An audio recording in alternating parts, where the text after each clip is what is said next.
जैसे कि मैंने आपको बताया, ये भी एक इम्पोर्टेंट प्रैक्टिकल है। सॉल्ट एनालिसिस में आपको क्या कराया जाएगा बेटा, आपको एक इनऑर्गेनिक सॉल्ट दिया जाएगा। ये भी याद रखना कि सॉल्ट जो होगा वो आपको most of the time colourless दिया जाता है, ताकि आप उसको बाय द फिजिकल अपीयरेंस के आधार पे उसको डिटरमाइन ना कर सके और आप उसमें टेस्ट लगाकर ही उसको कंफर्म करें। इसमें थोड़ा सा क्या है बेटा, इसको जान लेते हैं। इसको कैटेगराइज कैसे किया गया।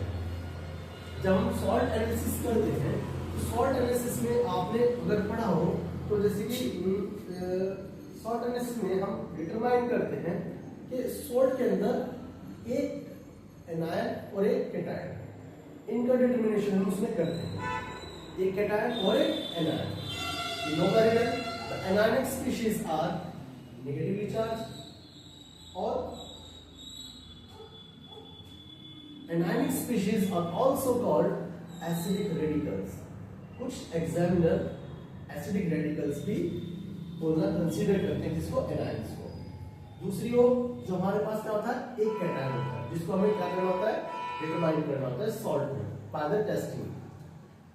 उसको क्या कहते हैं ये भी याद रखना। क्या इसका जो पॉजिटिवली चार्ज आयंस होते हैं या कैटायंस होते हैं उन्हें हम बेसिक रेडिकल कहते हैं। तो एक सॉल्ट जो आपको मिलेगा लेबोरेटरी के अंदर उसमें आपको एक कैटायन और एक एनायन का डिटर्मिनेशन करना है, आपको फाइंड आउट करना by the chemical reactions, by the chemical test. अब इसका कैटेगराइजेशन कैसे करते हैं, क्लासिफिकेशन कैसे करते हैं वो देख लेते हैं। ठीक है, ध्यान से सुनना मेरी बात को। सॉल्ट एनालिसिस जब हम करते हैं तो हम इसको क्लासिफाई कर लेते हैं कैसे, देखना जरा। सॉल्ट एनालिसिस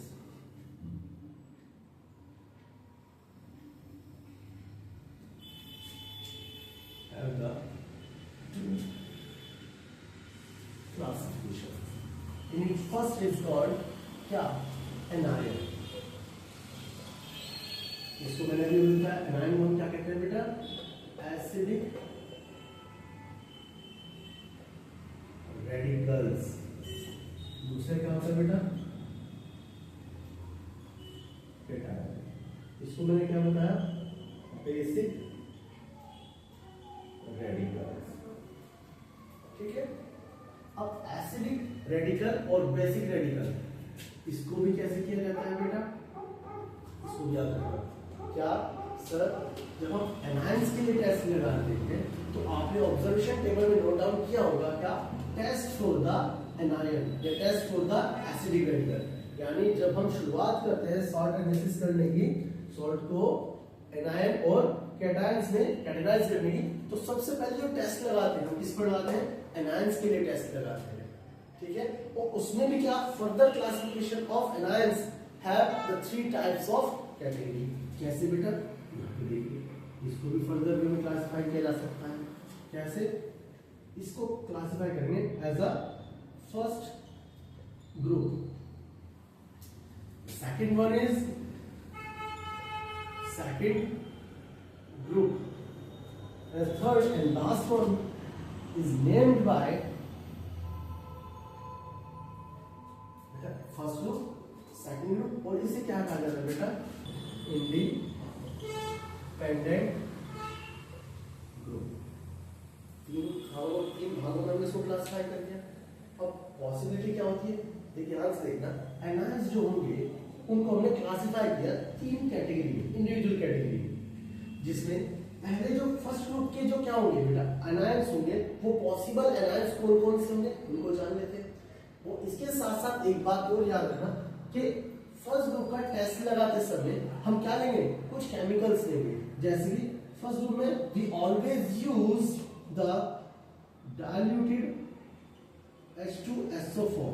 ये याद रखना बेटा, ये बोर्ड में क्वेश्चन पूछा जाता है और वाइवा के दौरान तो इजीली पूछा जाता है। क्या, when we determine the anion or acidic radical, so for preliminary test in first group which of the chemical we use and what is named by, तो हम इसे क्या कहते हैं बेटा, dilute H2SO4 we use and it is called group reagent। याद रखिए बेटा, इसको क्या कहते हैं, group reagent of first group, याद रखना इसे हम क्या कहते हैं, ग्रुप रिएजेंट, फर्स्ट ग्रुप का ग्रुप रिएजेंट। तो आते हैं अब इसमें देख लेते हैं इसमें कौन कौन से एनायंस की पॉसिबिलिटी होती है, याद रखना जैसे कि CO3 2 negative, no by well carbonate ion बोलते हैं इसको।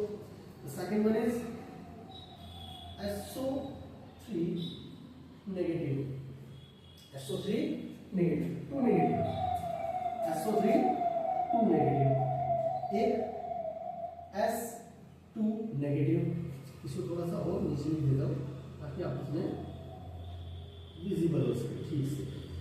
S2 नेगेटिव, बेटा ये बताया क्या, कार्बोनेट, ये क्या बताया बेटा, सल्फाइड, इसको क्या बोलते हैं, सल्फाइड आयन है बेटा। ये कौन सा है, कार्बोनेट एनायन, सल्फाइड एनायन, और ये कौन सा है बेटा, सल्फाइड, इसको कहते हैं सल्फाइड आयन। इनकी प्रोबेबिलिटी एक और होता है बेटा इसी ग्रुप में, nitrite, nitrite ion, nitrite ion, यानी फर्स्ट ग्रुप में जो पॉसिबिलिटी होती है एनायंस की वो यही हो सकते हैं, और भी हो सकते हैं, बट याद रखना कि 12th क्लास में बोर्ड पॉइंट ऑफ व्यू से आपको जो एग्जाम में दी जाते हैं वो इन्हीं में से देने की पॉसिबिलिटी ज्यादातर रहती है, इन्हीं से बनने वाले जो इनऑर्गेनिक सॉल्ट होते हैं, कंपाउंड होते हैं इन सेकंड ग्रुप।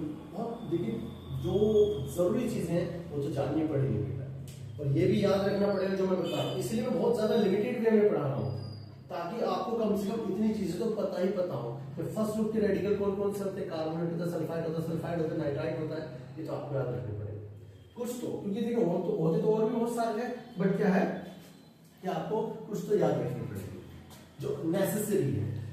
जैसे हमने कहा था कि फर्स्ट ग्रुप, जब हम फर्स्ट ग्रुप में टेस्ट लगाते हैं तो उनके लिए एक केमिकल का इस्तेमाल करते हैं, इन प्रीलिमिनरी टेस्ट। बेटा प्रीलिमिनरी टेस्ट उसको बोलते हैं जो किसी भी कंपाउंड का एनायन या कैटायन पता लगाने के लिए सबसे पहले यूज किया जाता है, ठीक है, उसे हम क्या कहते हैं बेटा, ग्रुप रिएजेंट कहते हैं, जो क्या करता है एक टेस्ट देता है, और टेस्ट देकर ये बताता है कि इन आयंस की पॉसिबिलिटी हो सकती है या नहीं हो सकती है। अगर एक डाइल्यूट एस्टर फॉर्म हो, यानी ग्रुप रिएजेंट को डालने पर उस सॉल्ट के अंदर कुछ भी चेंजेस दिखते हैं, केमिकल चेंजेस, सच एज कौन से chemical changes, such as change in temperature, evolution of any gas to determine any types of precipitation, change in color, अगर इस प्रकार का कोई भी केमिकल चेंज होता है तो हम क्या कर लेते हैं कि these ions may be possible। तब हम क्या करते हैं, एक और टेस्ट लगाते हैं एज अ सीक्वेंस वाइज, क्या करने के लिए, कंफर्मेटरी टेस्ट। जैसे हमें पता है कि इनमें से कोई हो सकता है तो हम क्या करें, सबसे पहले कार्बोनेट का कंफर्मेटरी टेस्ट लगाते हैं, ठीक है, कार्बन डाइऑक्साइड किसी गैस में क्या करते हैं, इसमें फ्लो करते हैं। दूसरा क्या है, सल्फाइड, जिसके लिए भी कंफर्मेटरी टेस्ट है वो आपको लैब में मिल जाएंगे, वहां से आपको उसको रीड कर सकते हो। हम प्रीलिमिनरी टेस्ट की बात करते हैं। सेकंड ग्रुप में जो होता है बेटा ग्रुप रिएजेंट, यानी सबसे पहले डाले जाने वाला केमिकल क्या होता है, ग्रुप रिएजेंट होता है। इसमें क्या होता है बेटा, इसमें ऐड करते हैं कंसंट्रेटेड H2SO4। सर ये बताइए व्हेन वी यूज इट, जब क्या हो, हमने जब डाइल्यूट H2SO4 सॉल्ट के अंदर डाला और इनमें से कोई भी केमिकल चेंज नहीं हो रहा हो, then we go for the second group test. Take a salt in a test tube, add concentration या concentrated dilute H2SO4 1 to 2 ml and observe the practical। हम क्या करते हैं, ऑब्जर्वेशन करते हैं। अब ऑब्जर्वेशन तो बाद में करेंगे, पहले पता हो कि सेकंड ग्रुप में कौन कौन से आयंस हो सकते हैं। ये याद रखना, ये भी क्या होंगे, एनायंस होंगे, एसिडिक रेडिकल होंगे। इसमें कौन कौन से आते हैं बेटा, आपका हाइड्रोजन जितने भी हैलाइड होते हैं वो आते हैं, जैसे कि क्लोराइड, ब्रोमाइड, आयोडाइड, ये होते हैं, और ऑक्सलेट C2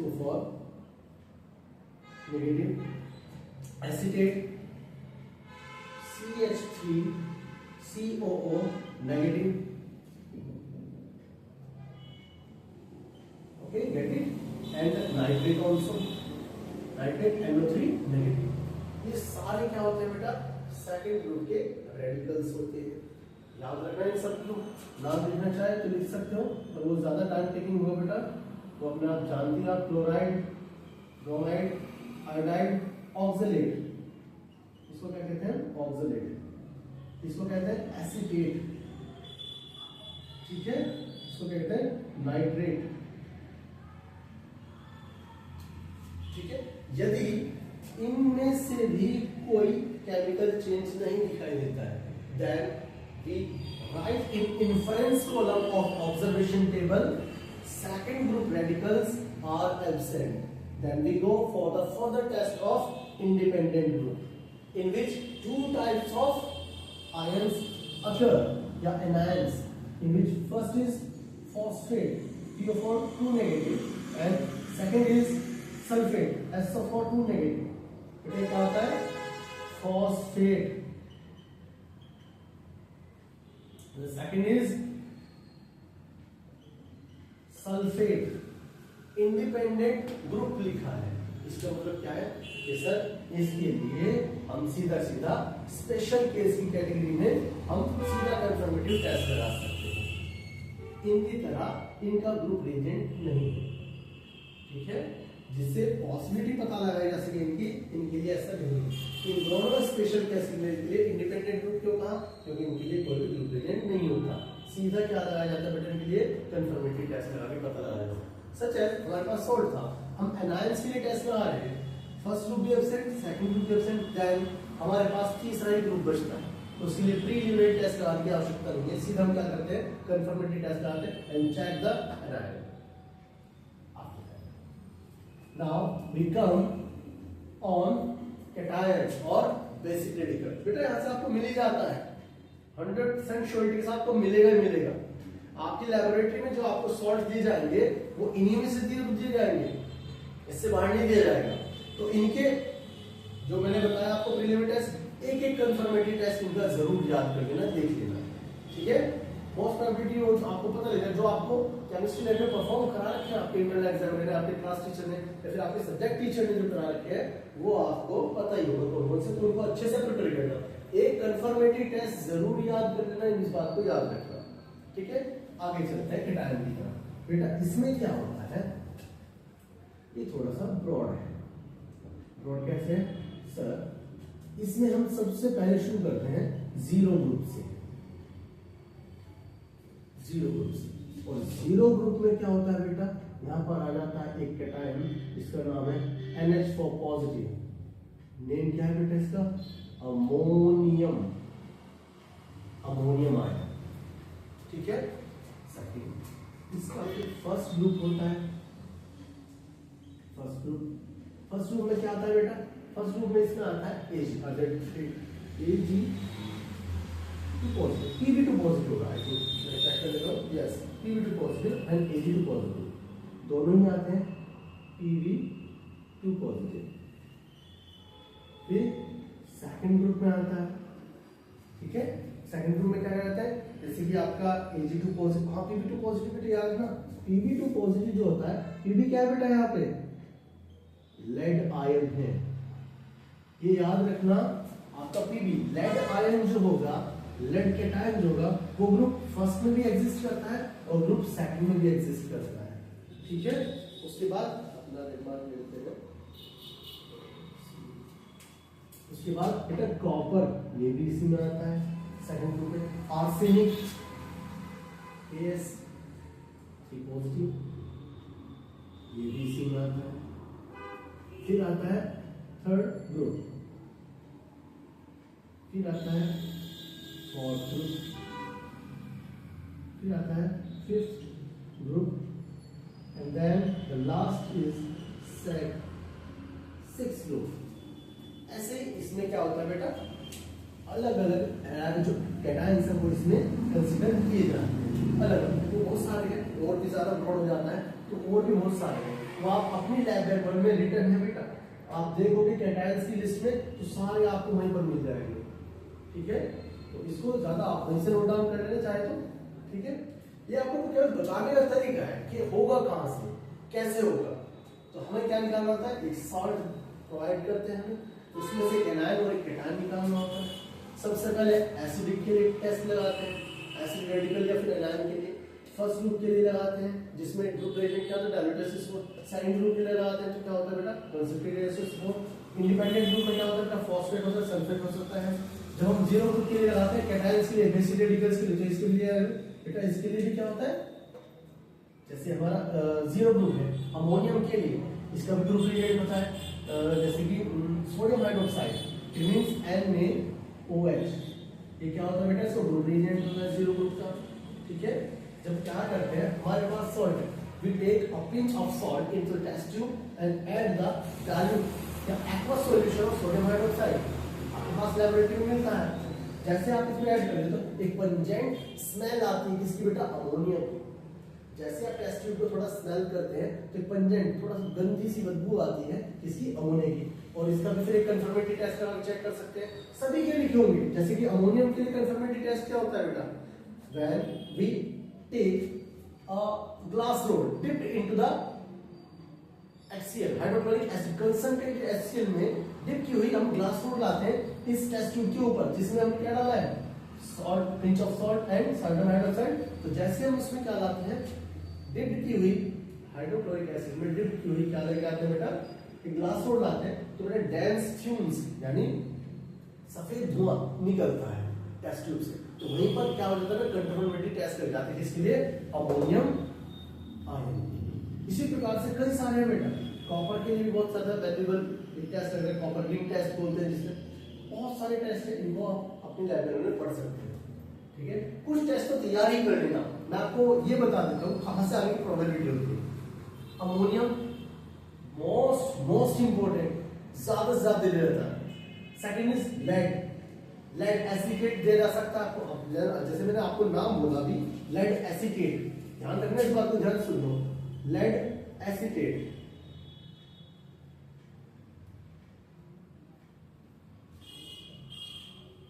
ये लेड एसिटेट का एक फॉर्मूला है बेटा। ठीक है, तो याद रहे, आपको जो सॉल्ट लिया तो अननोन सॉल्ट होगा। जैसे सपोज करते हैं कि आपको लेड एसिड फॉर्मूला, आपको क्या दिया, कंपाउंड दिया, तो हमने क्या लगाया, पहले इसके लिए क्या लगाते हैं, एसिडिक टेस्ट। सपोज कीजिए इसमें एसिटेट ग्रुप था, तो कहां से फाइंड आउट होगा, सर ग्रुप सेकंड। ध्यान से देखिए, एसिटेट रखा हुआ है नहीं है। एसिटेट का टेस्ट कौन देगा, सेकंड ग्रुप। कौन देगा, प्रीलिमिनरी टेस्ट कौन देगा, कंसंट्रेटेड SO4।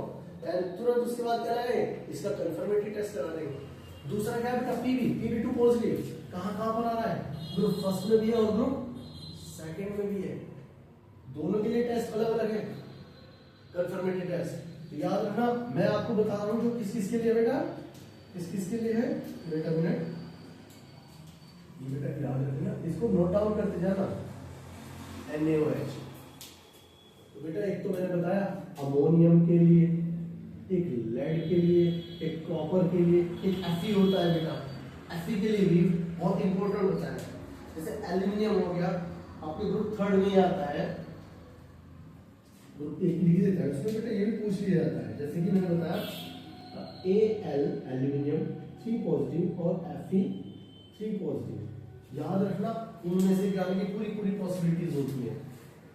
बस Fe का थोड़ा सा क्यों नहीं देता, Fe का और कॉपर का थोड़ा सा क्यों नहीं देता, उसका रीजन है, क्योंकि आपको पता है दोनों क्या डी ब्लॉक के एलिमेंट्स हैं। तो ये क्या करते हैं, सॉल्ट को देखिए बच्चों को पता लग जाता है कि क्या कलर है। अगर जैसे ही उसे ब्लू कलर दिखेगा तो तुरंत किसका टेस्ट करना है, कॉपर का। ड्यू टू कॉपर कैसा होता है, सॉल्ट थोड़ा सा ब्लूइश होता है, और ड्यू टू Fe थोड़ा सा ग्रीनिश होता है। दैट्स व्हाई इसलिए आपको क्या ये टेस्ट, एल्यूमिनियम यहां पे बहुत कंसीडर किया जाता है, एल्यूमिनियम, लेड, आर्सेनिक और आपका अमोनियम, ये आर्जेंटेट, ये सिल्वर के इस्तेमाल किए जाते हैं। आपने देखा होगा सिल्वर भी बहुत ज्यादा इंपॉर्टेंट है, जैसे कि सिल्वर नाइट्रेट ये दे देगा, सिल्वर यहां से, नाइट्रेट आपको ये रहा, है ना। तो ये बहुत ज्यादा पूछ लिया जाता है। आपको पता होगा इनका कंफर्मेटरी टेस्ट भी होता है, सिल्वर के लिए, नाइट्रेट के लिए भी लगाया जाता है कंफर्मेटरी टेस्ट, सिल्वर के लिए भी। सिल्वर के लिए क्या होता है, एक आपने देखा होगा एक टॉलरेंस रीजन टेस्ट, उसको पढ़ लेना, बहुत इंपॉर्टेंट टेस्ट। ठीक है, तो ये आपको क्या हो गया बेटा, पूरा सॉल्ट एनालिसिस हो गया। आपको दोनों ही क्या करने हैं, कंफर्म करने हैं, एनायंस और कैटायन। यहाँ पे आपका सेकंड पैटर्न भी कंफर्म कंप्लीट हो जाता है।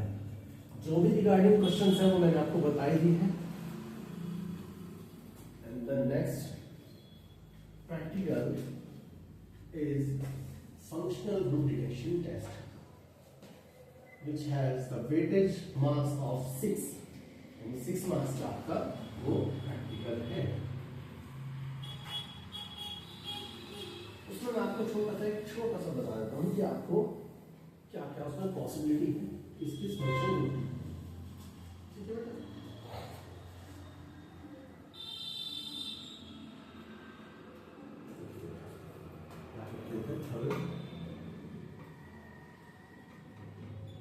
फंक्शनल ग्रुप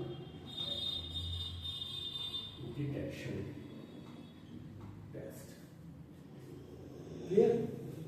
इसमें क्या करते हैं, इसमें भी क्या किया गया है बेटा, फंक्शनल ग्रुप को कैटेगराइज किया है। ध्यान से सुन लेना बेटा, बहुत इंपॉर्टेंट है ये भी। 6 मार्क्स का, लेकिन इन लेंथ सबसे छोटा प्रैक्टिकल होता है, 3rd नंबर का आता है 6 मार्क्स का, ज्यादा नहीं, एक ही ऑब्जर्वेशन टेबल में कंप्लीट हो जाता है। ठीक है, क्या ही करना होता है, सॉल्ट आपको दिया है, ऑर्गेनिक सॉल्ट, आपको क्या करना है बेटा, केवल कंफर्मेटरी टेस्ट लगा के, या फिर प्रीलिमिनरी टेस्ट भी लगाते हैं, उसके लिए कई सारे होते हैं। जैसे फिजिकल अपीयरेंस टेस्ट होता है, हम फिजिकल टेस्ट कराते हैं, एसिडिक होता है। तो इसमें आपके पास जो फंक्शनल ग्रुप यानी आपको जो सॉल्ट या फिर कंपाउंड, ऑर्गेनिक कंपाउंड आपको प्रोवाइड किया जाएगा, वो 3 टाइप से होगा। क्या? इट विल बी एसिडिक, ये क्या हो सकता है बेटा, एसिडिक हो सकता है, it will be basic and it will be neutral, तीनों हो सकते हैं। ठीक है, आपके एरिया में, ये एरिया मैं क्यों बोल रहा हूँ वर्ड, क्योंकि जैसे कि हम, मैं पर्टिकुलरली उनकी बात कर रहा हूँ जहाँ पे मैं पढ़ाता हूँ, या फिर हमारे शहर की बात कर रहा हूँ जो नियर बाई हमारे 25 से 30 किलोमीटर की रेंज में स्कूल्स पढ़ते हैं, खतौली, चांदसर, कोरना, इधर सब चीजें, मुजफ्फरनगर, है ना। तो यहाँ पर क्या होता है, एक रीजन होता है, इस रीजन में कौन कौन से प्रैक्टिकल प्रोवाइड किए जाते हैं, मैं उसकी लिस्ट आपको बता देता हूँ। जैसे कि आपका मैंने बताया एसिडिक, कोई भी कंपाउंड आपको मिले, पहले तो उसका फिजिकल अपीयरेंस देखिए, ये फिजिकल अपीयरेंस है, सॉलिड नेचर का है, पाउडर फॉर्म है, लिक्विड फॉर्म है, इसको टेस्ट करें। अब सपोज कीजिए आपके पास सॉलिड में है, पाउडर फॉर्म है, उसको कैसे चेक करें, उसकी एसिडिटी कैसे चेक करें। तो आपके लैबोरेटरी में आपको पीएच पेपर प्रोवाइडेड होता है और पीएच स्केल। आप क्या करें, अगर आपको सॉल्ट दिया है कोई पाउडर फॉर्म में, उसको क्या करें, एक्वा सॉल्यूशन में, ओरिजिनल सॉल्यूशन बोलते हैं जिसको, ओरिजिनल सॉल्यूशन टेस्ट ट्यूब में बना करके आप पीएच पेपर को उसमें डिप करें। जैसे पीएच पेपर को आप डिप करते हैं तो आपको पता है एसिडिक मीडियम में पीएच पेपर कलर चेंज करता है, और बेसिक मीडियम में भी पीएच पेपर अपना कलर चेंज करता है, to indicating the compound is will be acidic or basic. But you know very well in neutral solution the color of pH paper does not change. ठीक है, तो इसलिए हम सबसे पहले क्या करते हैं, ऑर्गेनिक कंपाउंड क्या है, और उसका अगर हमारे पास पाउडर फॉर्म है तो उसका ओरिजिनल सॉल्यूशन मिलाते हैं। कैसे? Take a pinch of salt into the test tube and add the demineralized water half test tube and dissolve it। और याद रखना बेटा, जब सर्दियां चल रही है तो क्या होता है, कई बार जो सॉल्ट हमने उसमें ऐड किया तो कई बार डिसॉल्व नहीं हो पाता है।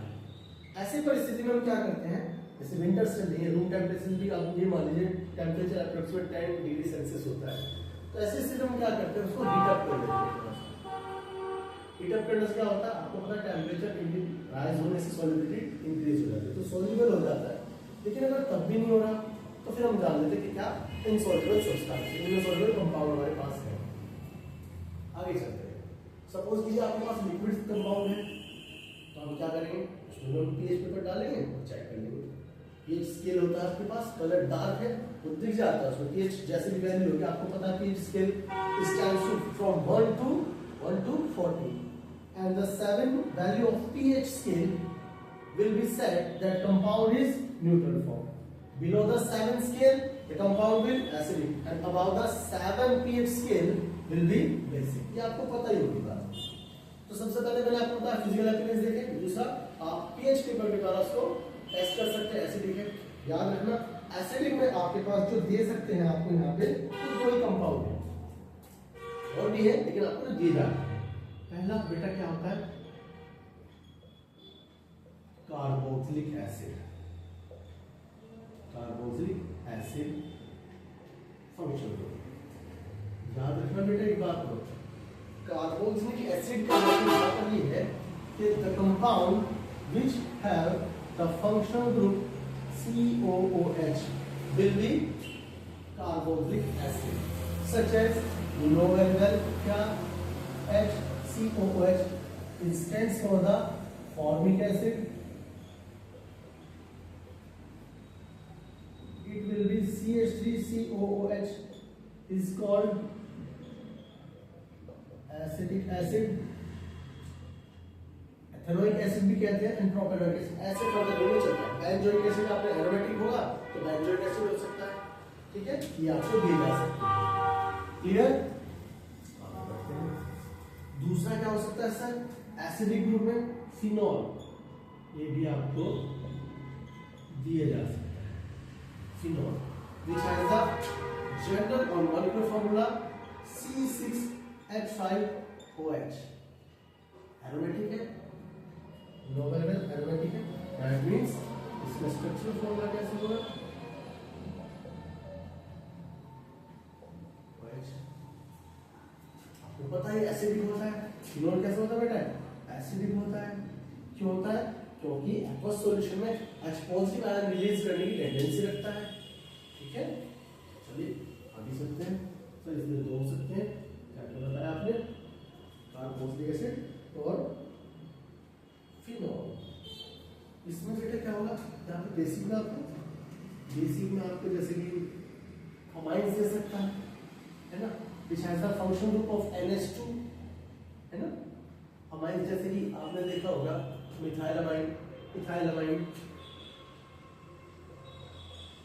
मिथाइल अमाइन या इथेनामाइन भी होता है. इथेनामाइन है ना. और एरोमेटिक में क्या होता है aniline. No well aniline formula क्या होता है C6H5NH2. C6H5NH2 ये क्या होता है बेटा एरोमेटिक. माइन होता है बेसिक नेचर के होते हैं. ठीक है. एक आता है फिर आपका न्यूट्रल. जैसे कि न्यूट्रल में क्या हो सकता है जैसे कि आपका न्यूट्रल में एल्डिहाइड. एल्डिहाइड वेरी गुड होगा क्योंकि बहुत अच्छा होता है. ये मोस्टली दिया जाता है एल्डिहाइड. यहाँ से आपको क्या करना पड़ता है बेटा कई सारे टेस्ट कराए थोड़ा सा लेंथी होता है बट अच्छा होता है. आप एल्डिहाइड ग्रुप किस चीज में पाए जाते हैं आपको पता होना चाहिए है ना. जैसे कि आपको पता होना चाहिए फॉर्मल्डिहाइड. इसके एग्जांपल्स हो सकते हैं एसिटाल्डिहाइड. फॉर्मल्डिहाइड तो गैसेस स्टेट में होती है रूम टेंपरेचर तक तो उनको पॉसिबिलिटी नहीं होती बट एसिटाल्डिहाइड दे सकता है. एक और होता है एसिटाल्डिहाइड जैसे मैंने आपको बताया इसका दो क्या बताया. एक तो होता है एसिटाल्डिहाइड जो आपको दे सकता है ये लिक्विड फॉर्म में होगा बेटा. एक और हो सकता है क्या बेंजल्डिहाइड. बेंजल्डिहाइड ये कैसा है बेटा बेंजल्डिहाइड एरोमेटिक कंपाउंड है. You know the molecular formula of benzaldehyde CHO. CHO the functional group of aldehyde. You know very well. Second क्या हो सकता है बेटा कीटोन. ये भी हो सकता है. और तीसरा अल्कोहल.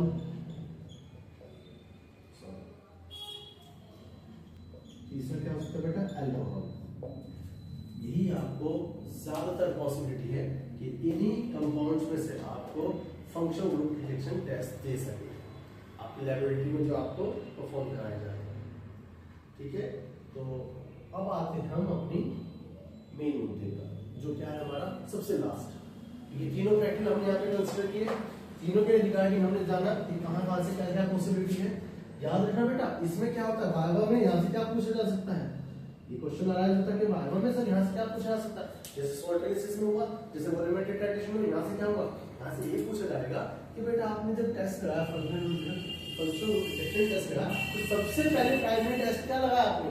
तो हम क्या कहते हैं to check the physical appearance physical state of organic compound. Then we in further way use the preliminary test by using the pH paper to confirm that the solution may be acidic, basic or neutral. Then after the solution will be acidic, basic or neutral, we apply the further upcoming test which is called confirmatory test. ठीक है.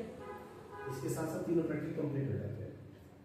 इनके regarding जो भी viva से related questions generate हो सकते हैं वो मैं आपको बता चुका हूँ। एक चीज और याद रखिए बच्चों, इसके बाद आता है आपका सबसे अहम मुद्दा, जो लास्ट के 4 मार्क्स हैं, मैं उसके बारे में भी थोड़ा सा आपको बता देता हूँ। विच विल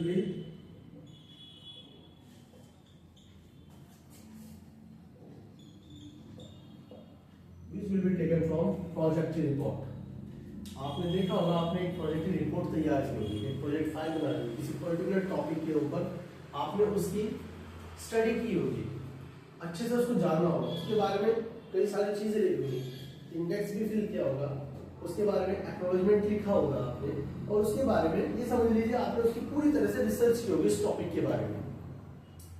उस रिपोर्ट को बहुत अच्छे से तैयार करना, सबसे पहला जो एग्जामिनर का पॉइंट ऑफ व्यू होता है वाइवा से रिगार्डिंग, वो फोकस जो होता है किस पर बेटा, इसी प्रोजेक्ट रिपोर्ट पर। When we go for the viva was in front of the external examiner, सबसे पहला टास्क क्या होता है इसका, प्रोजेक्ट रिपोर्ट, यानी सबसे पहला उसका उद्देश्य होता है प्रोजेक्ट रिपोर्ट में उसने क्या किया है। अब प्रोजेक्ट रिपोर्ट में अगर अच्छे से उसने स्टडी की है तो याद रखना, प्रोजेक्ट रिपोर्ट में कंटेंट जो भी आपने चूज किया है, टॉपिक जो भी आपने चूज किया है, उस टॉपिक की प्रिंसिपल, उस टॉपिक का प्रिंसिपल, उस टॉपिक की मैन्युफैक्चरिंग यानी मेथड ऑफ प्रिपरेशन,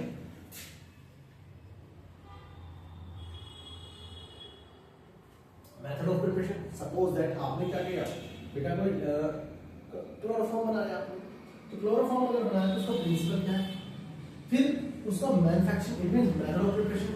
याद रखना सारे मेथड ऑफ प्रिपरेशन आपके तैयार होने चाहिए। एग्जामिनर कोई भी मेथड ऑफ प्रिपरेशन आपसे पूछ सकता है, बाय द अल्कोहल या बाय द अनदर कंपाउंड, ये चीजें आपको पता होनी चाहिए। उसके बाद क्या आता है बेटा, इसके सबसे इंपॉर्टेंट जो पॉइंट है इसको याद रखना, इंपॉर्टेंट क्या, इसके applications.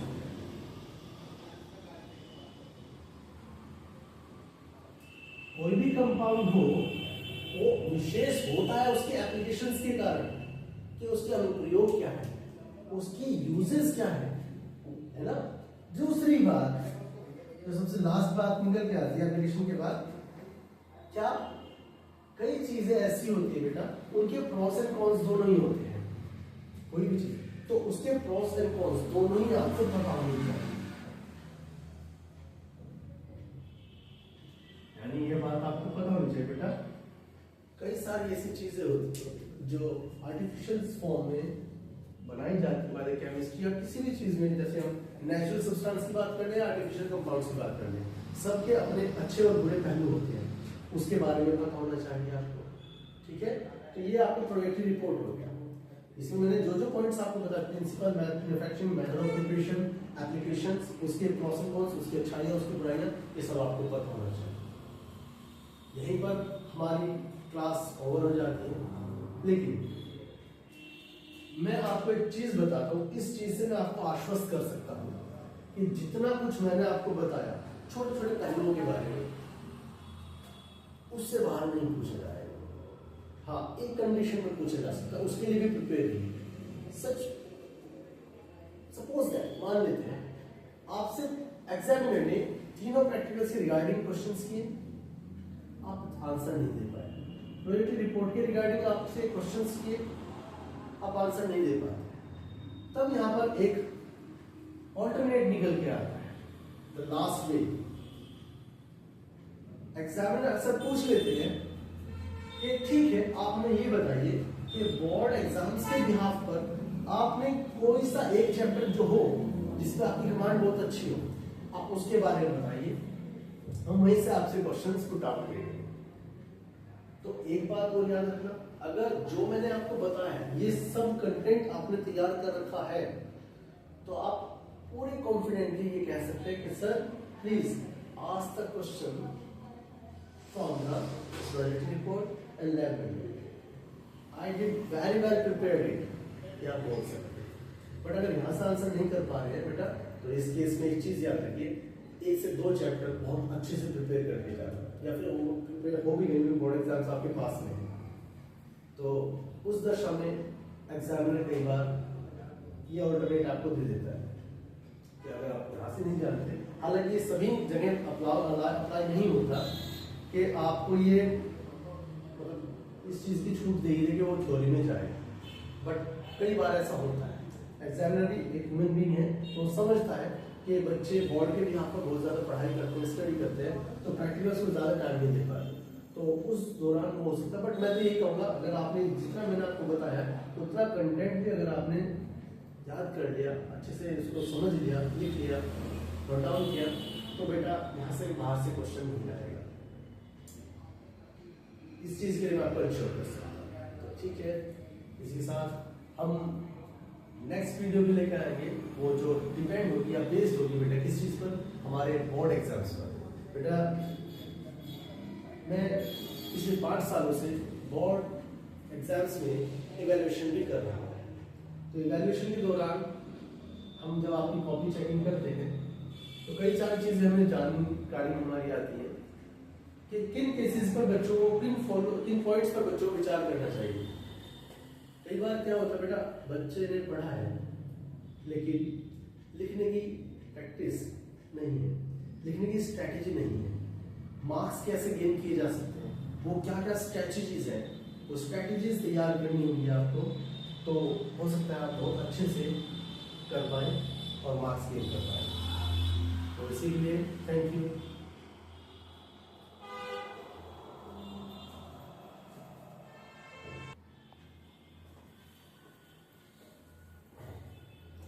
So thank you for watching this video and हमें आपके सपोर्ट की आवश्यकता है।